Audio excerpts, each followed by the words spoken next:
होगा, व्यापारियों का इंकलाब होगा। उनकी विजय रथ यात्रा में जिस तरह से जन सैलाब उमड़ा, भारतीय जनता पार्टी की नींद हराम हो गई है। उनकी सरकार बुलडोजर चलवा देती है।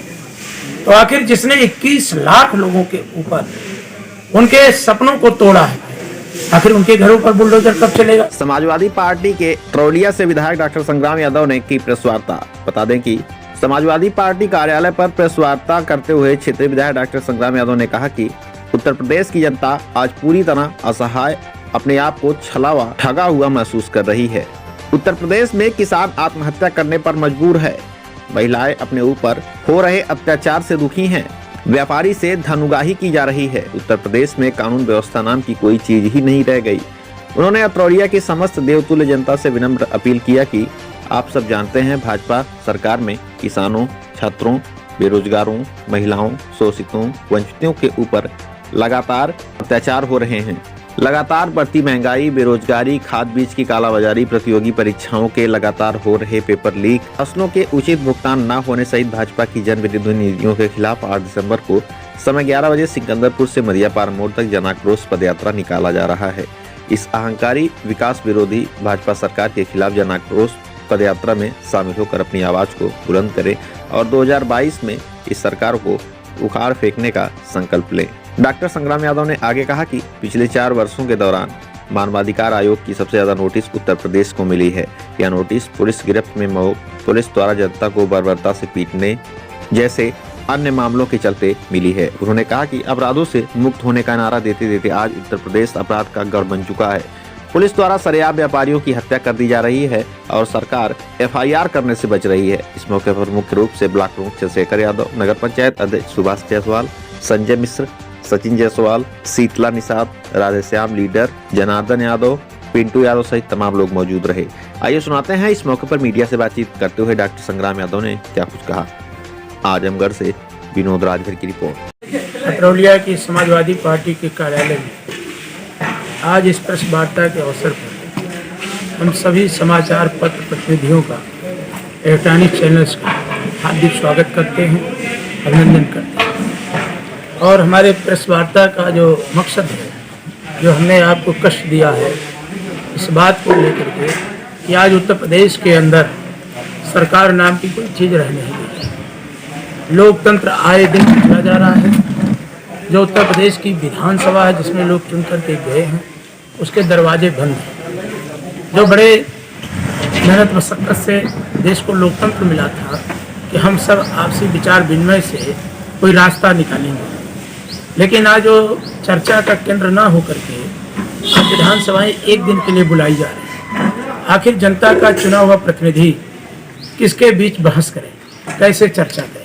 हद तो तब पार हो गई कि जब आपने देखा होगा कि अभी 21 लाख लोग परीक्षा देने गए थे और जब वो परीक्षा दे चुके, आधे से ज़्यादा पेपर हल कर चुके, तो उन्हें कहा गया कि आप अपने घर वापस जाइए, परीक्षा के पेपर आउट हो चुके थे। अब आप सोचिए कि एक बेकार नौजवान, एक पढ़ने लिखने वाला छात्र छात्राएं कितने मेहनत करके परीक्षा की तैयारी करते हैं, कितनी मनौतियाँ मान करके उनके परिवार के लोग किस तरह से साधन का इंतजाम किए, मोटरसाइकिलों में तेल डलवाए, लेकिन जब वो सेंटर पे गए तो उनके हाथ निराशा हुई। 21 लाख तो ऐसे परिवार जो डायरेक्ट परीक्षा देने गए और दूसरे जो उन्हें परीक्षा दिलाने गए, ये पहली बार उत्तर प्रदेश के अंदर हुआ कि वो रो करके सेंटर से वापस आए। हमें इस बात की तकलीफ है कि आप रोजगार तो नहीं दे पाए। आपने अपने संकल्प पत्र में वादा किया था कि हम इतना नौजवानों को रोजगार देंगे, तो आपने रोजगार तो नहीं दिया। लेकिन आए दिन उत्तर प्रदेश के अंदर जो आप कहते थे कि हम अच्छी परीक्षा कराएंगे, विश्वास उसमें होगा, दूसरी सरकारों का आप आरोप लगाए थे, लेकिन आज आप पूरी तरह से धराशायी हो गए। और मुख्यमंत्री जी कहते हैं कि उनके सरकार की हनक है, उनकी सरकार बुलडोजर चलवा देती है। तो आखिर जिसने 21 लाख लोगों के ऊपर उनके सपनों को तोड़ा है, 21 लाख लोगों की जो परीक्षा की पवित्रता को नष्ट किया है, आखिर उनके घरों पर बुलडोजर कब चलेगा? ये उत्तर प्रदेश का युवा बेरोजगार जानना चाहता है कि आखिर उस पर बुलडोजर कब चलेगा। 69,000 शिक्षक भर्ती को लेकर के बड़े पैमाने पर छात्र आंदोलित हैं, हर वर्ग का छात्र। और जो भारत ने जो पिछड़ा वर्ग को संवैधानिक दर्जा दिया है, ये भारतीय जनता पार्टी की सरकार कह रही थी कि हमने पिछड़े वर्ग आयोग को भारत के अंदर संवैधानिक दर्जा दिया। उस आयोग ने भी अपनी टिप्पणी में कहा है कि उत्तर प्रदेश के अंदर 69,000 शिक्षक भर्तियों में बड़े पैमाने पर घपला हुआ है और उसको लेकर के छात्र आंदोलित हैं। और छात्र यही तो कह रहे हैं कि आप हमें सच्चाई से अवगत करा दीजिए और हमारा हक मारा जा रहा है। इको गार्डन में कई महीने से उधरने पे हैं और जब वो कल जा रहे थे तो उनके ऊपर पुलिस ने बर्बर लाठीचार्ज किया। आप वार्ता कर नहीं रहे हैं, विधानसभा को आप बंद कर रखे हैं। विपक्ष जब कोई बात कहता है तो आप विपक्ष की बात को कुचलने के लिए आप भय पैदा करते हैं। तो आखिर अब युवा बेरोजगार जाए कहाँ? हमारा किसान कमेरा लोग जाए कहाँ? आप कहते हैं कोरोना का तीसरा वेरिएंट आ रहा है, तो हम कहते हैं कतौलिया हॉस्पिटल में अलग से व्यवस्था क्या हुई? आजमगढ़ के मेडिकल कॉलेज में क्या व्यवस्था हुई? तो ये एक तरह से देखा जाए तो उत्तर प्रदेश की सरकार कानून व्यवस्था से लेकर रोजगार के सवाल पर, विश्वविद्यालयों से लेकर, आप कहीं पर कोई किसान प्रदेश है उत्तर प्रदेश। ये कह रहे थे कि हमारे राज्य में सबसे ज्यादा गन्ना का भुगतान हुआ। अभी देश की संसद चली, आपकी प्रिंट मीडिया इलेक्ट्रॉनिक चैनल ने भी खबर किया कि सबसे ज्यादा गन्ना का बकाया उत्तर प्रदेश में है। इनके खुद मंत्री ने संसद में बयान दिया और हद तो तब हो गई इनकी एसटीएफ जांच की पेपर के। तो जो पेपर छापने वाली कंपनी है, ना तो उसके पास प्रिंटिंग प्रेस है, ना उसके पास अपनी कोई ऑफिस है, और जो गोदाम दिखाया गया, जो पता दिया गया, वो दिल्ली के अंदर एक BSF का गोदाम है। सोचिए आप, हमारे नेता माननीय अखिलेश यादव बार बार कहते हैं कि आप संत हो, योगी हो, तो योगी जैसा आचरण भी तो होना चाहिए। आपके राज्य में परीक्षा की पवित्रता को आप इतना नष्ट कर चुके हो कि वो एक बियर के गोदाम के पते पर ऐसी परीक्षा, क्या आपके अधिकारी और आप, क्या आपके मंत्री इतना लापरवाह है? 21 लाख छात्रों के भविष्य के साथ इस तरह का खिलवाड़ करते हैं। तो ये पूरी तौर पर इनसे जनता का विश्वास उठ गया। जनता और नौजवान, व्यापारी, किसान, समाज का अगड़ा पिछड़ा सर्व समाज एक विकल्प की तलाश में, और वो विकल्प लगभग जनता के सामने आ चुका है। जिस तरह से अखिलेश यादव जी की यात्राओं में, उनकी विजय रथ यात्रा में जिस तरह से जन सैलाब उमड़ा, भारतीय जनता पार्टी की नींद हराम हो गई। भारतीय जनता पार्टी जो अपने बड़ी पार्टी कहती थी, कैडर बेस्ड पार्टी कहती थी, आज उसके रणनीतिकार पूरी तौर पर फेल हो गए। प्रधानमंत्री को रात रुकना पड़ रहा उत्तर प्रदेश में, इसके बावजूद भी उनकी रैलियों में आशा बहुएं, पंचायत मित्र, सफाई कर्मी, प्रधानों को ऊपर प्रताड़ना, सेक्रेटरी के ऊपर अनावश्यक दबाव, लेखपालों से कहा जा रहा है कि आप 20 आदमी लेके जाएंगे। आप जो स्वयं सहायता समूह बना था, उन स्वयं सहायता समूहों को कहा जा रहा है कि आप प्रधानमंत्री की सभाओं में जाएंगे। और आपने देखा होगा इसी अतरौलिया के अंदर माननीय चेयरमैन साहब भी उपस्थित हैं, हमारे जिला पंचायत के सदस्य हैं, संजय मिश्रा हमारे अध्यक्ष हैं, सचिन जी हैं। हम सब ने ट्रैक्टर रैली निकाला था और ट्रैक्टर रैली में हमने जनता के सामने कहा था कि जो आपका कृषि अध्यादेश है, एक काला कानून है। ये देश के किसानों पे आप जो थोप रहे हो, ये गलत है। अडानी के दबाव में आप इस तरह से कानून लाएंगे कि किसान को भी आप दबाव में लेना चाहते हो। और तो आप ले लिए, आप पूंजीपतियों अडानी के हाथ बेच ही दिए। भारत की रेल को आप बेच चुके, भारत के आप LIC संस्थान महत्वपूर्ण जैसे था आप बेच दिए प्राइवेट को। भारत की रेल एशिया की सबसे बड़ी रेल थी, आप किसको भेज दिए? चौधरी चरण सिंह अंतर्राष्ट्रीय हवाई अड्डा आपने किसको भेजा? छत्रपति शिवाजी अंतर्राष्ट्रीय हवाई अड्डे को आपने कहाँ भेज दिया? तो आप एक तरह से हवाई अड्डा भेज दिया, आपने अपने रेलवे को भेज दिया, LIC को भेज दिया। आखिर सरकार के पास रहेगी क्या? सरकार को आप लिमिटेड बनाना चाहते हो, सरकार को इतना कमजोर क्यों करना चाहते हो? एक तरफ कोरोना काल में आम आदमी से रोजगार छिना, आम आदमी की संपत्ति जो है उसको दर दर भटकना पड़ा, और दूसरी तरफ जो रिपोर्ट आई है इस बीच अडानी की संपत्ति सबसे ज्यादा बढ़ गई। तो एक तरफ युवा हताश है, बेरोजगार है, परीक्षाएं समय पे हो नहीं रही हैं, परीक्षाएं हो रही हैं तो सारे पेपर आउट हो जा रहे हैं और रिजल्ट आ रहे हैं तो रिजल्ट इनके विवाद में फंस जा रहे हैं, कोर्ट कचहरी सब में। तो ये इस पर पूरी तरह से फेल है। इतना बड़ा किसान आंदोलन चला, प्रधानमंत्री को माफी मांगना पड़ा और माफी मांगे देश से। हम पूछना चाहते हैं प्रधानमंत्री जी से कि माफी तो आपने मांगा, तो आप बताए होते कि जो आप कहते थे कि कृषि अध्यादेश में देश किसानों की आय दुगनी हो जाएगी, तो आखिर आपने वापस क्यों ले लिया? और वापस लिया तो उसमें खराब बात क्या थी? और यही बात तो माननीय अखिलेश यादव ने कहा कि इस पर चर्चा करा दो संसद में कि इसमें खामियां क्या थी और वापस ले रहे हो तो बुराइयां क्या है। तो प्रधानमंत्री जी और मुख्यमंत्री जी चर्चा से भागना चाह रहे हैं। अभी इनको नोटबंदी पे भी माफी मांगना पड़ेगा। नोटबंदी भी देश के अंदर जो लिया गया निर्णय वो घातक था। हमारे मझोले उद्योग बंद हो गए, हमारे जो छोटे व्यापारी थे वो पूरी तरह से त्राहिमाम हो गए। इनका जीएसटी का भी निर्णय जो था वो देश के लिए घातक रहा। हमारे अतरौलिया, अब हम आपको अपने क्षेत्र में ले जाए, हमारी सरकार में 200 बेड का अस्पताल बनकर के जनता की सेवा में समर्पित है। हमारे समय में समधी का डिग्री कॉलेज बनकर जनता की सेवा में समर्पित है। कलौरा के अंदर पुल बनकर के जनता की सेवा में समर्पित है। बूढ़नपुर से अहरौला मार्ग, बूढ़नपुर से मदियाबाद से अहरौला मार्ग, देवरपुर से महाराजगंज मार्ग, पटेल चौराहे से लेके अथलेट नंदना मार्ग, आप जरा चारों तरफ नजर उठाएंगे तो उच्च गुणवत्ता की सड़कें बनी। आज हम लगातार सरकार से विनती करते रहे कि सिकंदरपुर नरियाव मार्ग, रामबाग जहाँ दृष्टि स्थल है, लोग स्नान करने जाते हैं, आज पूरी तौर पर जर्जर है। और इतना कहने के बाद भी पैसा थोड़ा मोड़ा लाट के तो ऊँट के मुंह में जीरा के समान है। हमारा अहरौला से कप्तानगंज मार्ग आप चले जाएंगे तो आप रो देंगे।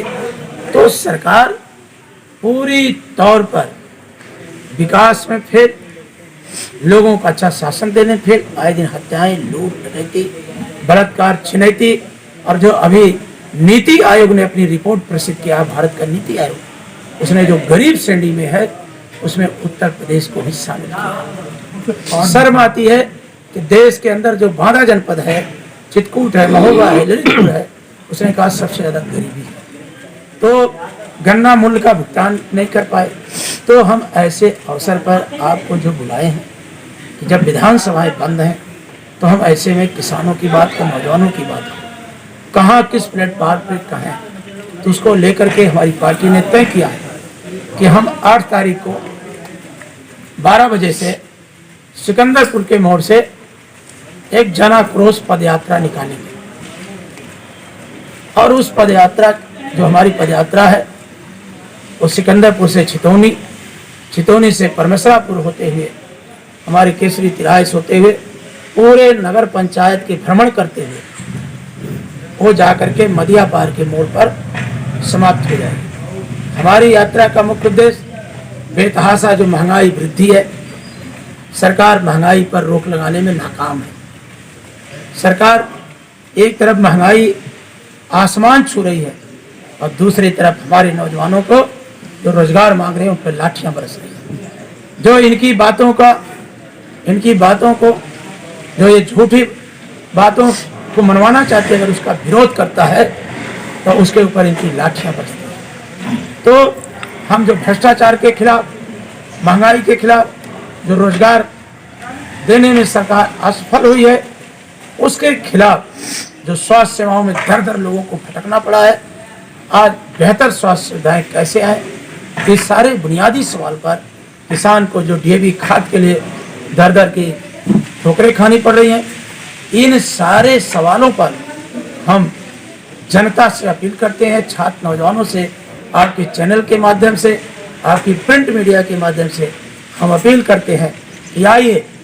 डॉक्टर लोहिया ने कहा था कि जब सड़कें सूनी हो जाएंगी तो विधानसभाएं और संसद आवारा हो जाएंगी। डॉक्टर लोहिया के उस कथन के साथ कि जिंदा कौमें 5 साल का इंतजार नहीं करती है, और इस कथन के साथ कि अगर सड़कें सूनी हो जाएंगी तो विधानसभाएं और सांसद आवारा हो जाएगी, तो अब ऐसी जो संसद जिसमें जनता के सवाल पर चर्चा नहीं हो रही है, ऐसी विधानसभा जो जनता के सवाल पर, नौजवानों के सवाल पर, किसानों के सवाल पर, मजदूरों के सवाल पर, छोटे व्यापारियों के सवाल पर आज जो चर्चा नहीं हो रही है, हम सड़कों पर उतर करके जनता को सचेत करेंगे और आने वाले दिनों में जिस तरह से रुझान है, हम पूर्ण बहुमत की सरकार बना करके उत्तर प्रदेश को अंतर्राष्ट्रीय स्तर की सुविधाएं देने का काम हमारे नेता माननीय अखिलेश यादव करेंगे। आज अखिलेश यादव की नकल हुई है। अखिलेश यादव ने जब आगरा लखनऊ एक्सप्रेस बनवाया था 5 साल पहले, उन्होंने इस पर लड़ाकू विमान उतारा था। आज अखिलेश यादव ने ही समाजवादी पूर्वांचल एक्सप्रेस वे बनाया था, जो सरकार बनाते बनाते वो 23 महीने में बनाए थे। ये सरकार 4.5 साल में भी उद्घाटन भी हो गई, लेकिन अभी उसके चढ़ने उतरने का स्थान नहीं हुआ, लाइटें नहीं हुई, एक बाथरूम तक नहीं बने। पूरे इतने बड़े एक्सप्रेस वे पर कहीं भी पेट्रोल पंप का इंतजाम नहीं, कहीं रेस्टोरेंट का इंतजाम नहीं, न आलू मंडी बनी, न गन्ना मंडी बनी। तो हम आपको विश्वास दिलाते हैं कि अगर माननीय अखिलेश यादव उत्तर प्रदेश के मुख्यमंत्री बनेंगे तो अंतर्राष्ट्रीय स्तर के विश्वविद्यालय भी आजमगढ़ के अंदर बनाने का प्रयास होगा। चिकित्सीय सुविधाओं को हम बेहतर बनाने का काम करेंगे, प्राथमिक विद्यालयों को हम सुसज्जित करने का काम करेंगे और हम फीस प्रतिपूर्ति लाके समाज के हर वर्ग के लिए दवाई और पढ़ाई के सस्ता और सरल उपाय ढूंढने का काम हमारी सरकार या माननीय अखिलेश यादव के नेतृत्व में जो सरकार बनेगी वो काम करेगी। आजमगढ़ में विश्वविद्यालय की स्थापना को लेकर लोग कह रहे हैं कि ये चुनावी जुमला है। 4.5 साल कोई विश्वविद्यालय नहीं हुआ, 6 महीने चुनाव को रह गया तो विश्वविद्यालय का शिलान्यास किया गया। सर, इसकी समाजवादी पार्टी के जहाँ तक विश्वविद्यालय का सवाल है, अगर इनकी मंशा ठीक होती तो उत्तर प्रदेश का जो बजट सत्र था उस बजट सत्र में भी हम लोग भी चाहते थे। हमारे नेता ने राजकीय मेडिकल कॉलेज बना करके जनता की सेवा से, तो असल में भारतीय जनता पार्टी विश्वविद्यालय बनाना ही नहीं चाहती। ये आजमगढ़ के बुद्धिजीवियों का, पत्रकारों का, पत्रकार मित्रों का दबाव था कि आपने कहा है, उसको लेकर के एक लंबा धरना भी किए थे यहाँ के बुद्धिजीवी लोग। तो उन बुद्धिजीवियों के मन की संतुष्टि के लिए इन्होंने विश्वविद्यालय की आधारशिला रखने का काम किया। हम तो आपके माध्यम से पूछना चाहते हैं कि बजट में क्या प्रावधान किए हो? 2 करोड़ रुपए में विश्वविद्यालय बनेगा, नींव नहीं खुद पाएगी। अरे दिसंबर का महीना चल रहा है, जो संभावनाएं हैं कि बहुत जल्द आचार संहिता लगेगी, सूचना जारी हुई, तो क्या विश्वविद्यालय की नींव खुद पाएगी? आजमगढ़ में अंतर्राष्ट्रीय स्तर का विश्वविद्यालय बनाने का काम समाजवादी पार्टी की सरकार में माननीय अखिलेश यादव करेंगे। हम ऐसा अपने नेता पर विश्वास करते हैं। सर, आज तारीख की जो पदयात्रा निकली वो सर बताए उसमें मुख्य मुद्दा क्या होगा? उसका मुख्य मुद्दा है महंगाई,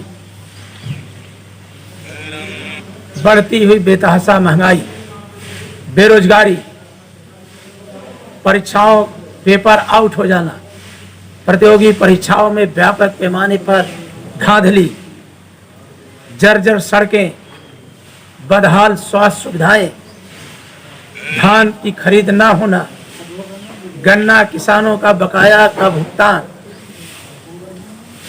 सर, क्या लगता है कि किसानों के कृषि बिल वापस करके प्रधानमंत्री ने जिस तरीके से किसानों से माफी मांगा, इससे किसानों का दुख और किसानों का गुस्सा शांत होगा? 700 किसान शहीद हुए, आज भी उनकी बैठक हुई है और एमएसपी की गारंटी के लिए कानून बनाने की मांग भी कर रहे हैं। आखिर जब कीटनाशक दवाइयाँ महंगी, खाद महंगी, डीजल महंगा, तब आप सोचिए कि किसान की आय दुगनी कैसे हुई। हम तो योगी जी के सामने कहे थे, आप कहते हैं कि किसान की आय दुगनी होगी, कैसे दुगनी होगी? बीज महंगे, कीटनाशक दवाइयों के दाम महंगे, डीजल महंगा, डीजल महंगा तो ट्रैक्टर की जुताई महंगी हो गई, तो आखिर किसान की आय दुगनी कैसे होगी? तो सरकार ढोल बजा के जा रही है, ये हो गया है स्पष्ट। ओम प्रकाश राजभर जी ने और जो हमारा गठबंधन राष्ट्रीय लोकदल के आदरणीय जयंत चौधरी जी से हुआ, ओम प्रकाश राजभर जी से हुआ, अपना दल इसके संस्थापक सोनेलाल पटेल जी की पत्नी श्रीमती कृष्णा पटेल जी से हुआ, जनवादी पार्टी का अध्यक्ष संजय चौहान जी से हुआ। अभी आप देखते जाइए कि कितने नेता हमारे नेता के नेतृत्व में विश्वास करके पार्टी में शामिल होने का सिलसिला लगातार चल रहा है।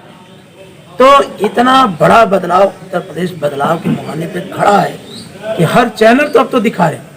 कोई भी चैनल खोलिए अब अखिलेश यादव जी को, माननीय अखिलेश यादव जी के एक एक दौरे पे पूरे भीड़ के साथ दिखा रहे हैं, क्योंकि उन्हें भी जवाबदेही तो थे।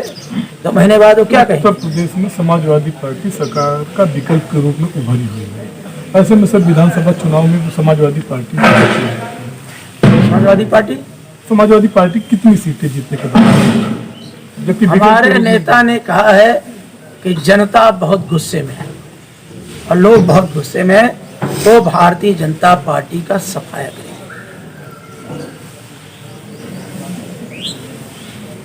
सर अगर हम कानून व्यवस्था की बात करें तो उत्तर प्रदेश में, पश्चिमी उत्तर प्रदेश में अपराध के कुछ ग्राफ बढ़े हैं। इस पर सर समाजवादी पार्टी की क्या प्रतिक्रिया है? जहां आप बैठे हैं यहीं अपराध का ग्राफ बढ़ा है। दलित परिवार की हत्या मेहनगर थाने अंतर्गत हुई है। इलाहाबाद के अंदर 4 दलित परिवार की हत्या। कमजोर तबके पर अपराध भी बढ़ा है और महिलाओं पर अत्याचार बढ़ा है। सबसे ज्यादा कस्टोडियल डेथ पुलिस की के कस्टडी में सबसे ज्यादा डेथ उत्तर प्रदेश के अंदर हुई है। आपकी जानकारी के लिए मैं प्रेस मीडिया के सामने कहना चाहता हूँ कि जो अंतर्राष्ट्रीय मानवाधिकार आयोग है उसने सबसे ज्यादा नोटिस देश के किसी राज्य को दिया है तो उत्तर प्रदेश को दिया है। सबसे ज्यादा पुलिस की कस्टडी में उत्तर प्रदेश के अंदर डेथ हुई है। सबसे ज्यादा महिला अत्याचार में उत्तर प्रदेश नंबर 1 है और पुलिस के कस्टडी में सबसे ज्यादा डेथ उत्तर प्रदेश की। सर गोरखपुर में पुलिस द्वारा एक व्यापारी की हत्या की जाती है, उसके बाद उस व्यापारी को मुआवजा दिया जाता है, फिर भी सर उसकी जांच क्या आगे बढ़ी, क्या दोषी पर कुछ कार्रवाई हुई उस पर? हम अपने राष्ट्रीय अध्यक्ष जी को जिस तरह से उन्होंने मनीष गुप्ता की हत्या जिसके गोरखपुर के अंदर हुई थी, सरकार FIR से भग रही थी और उस महिला ने ट्विटर और फेसबुक के माध्यम से समाजवादी पार्टी के राष्ट्रीय अध्यक्ष माननीय अखिलेश यादव जी से अनुरोध किया। माननीय अखिलेश यादव ने तत्काल हस्तक्षेप किया, न्याय की मांग किया और कानपुर गए। सरकार घबराहट में आई। सरकार ने आनंद फानन में उस व्यापारी की पत्नी को नौकरी देने का वादा किया, नौकरी और पैसे का और उसका विज्ञापन लगवाया। लेकिन हम सरकार से पूछना चाहते हैं कि जो उस मंत्री का इस्तीफा कब होगा जिसने लखीमपुर में किसानों के ऊपर गाड़ी चढ़ाई और जो रिपोर्ट आई है और उस रिपोर्ट में आया है कि जो गोली चलने से पत्रकार की हत्या हुई। आखिर इस पत्रकार की क्या गलती थी? यही बात तो माननीय अखिलेश यादव कह रहे थे कि पत्रकार की मदद होनी चाहिए। वो तो कवरेज करने गया था। सरकार उस न्यूज को दबाने के लिए रोक भी लगाई थी। तो सरकार पूरी तौर पर फेल है। उत्तर प्रदेश में जंगल राज से बड़ा घनघोर जंगल राज है। नौजवान दर दर भटक रहा है। परीक्षाएं लूटी जा रही हैं। सरेआम बाजारों में पेपर नीलाम हो रहे हैं। अब इन पर किसी का विश्वास नहीं है। अगड़े पिछड़े दलित शोषित वंचित सब इनके खिलाफ। कोई इनके पक्ष में अगर कोई है तो अडानी है। अब इनके पक्ष में कोई नहीं है। उत्तर प्रदेश एक व्यापक बदलाव के रास्ते पर चल चुका है और माननीय अखिलेश यादव आने वाले दिनों में उत्तर प्रदेश के मुख्यमंत्री होंगे। ये बातें हम नहीं कहते, जितने भी समाज के जागरूक तबका है सारे के सारे लोग इस बात का इंतजार करते हैं।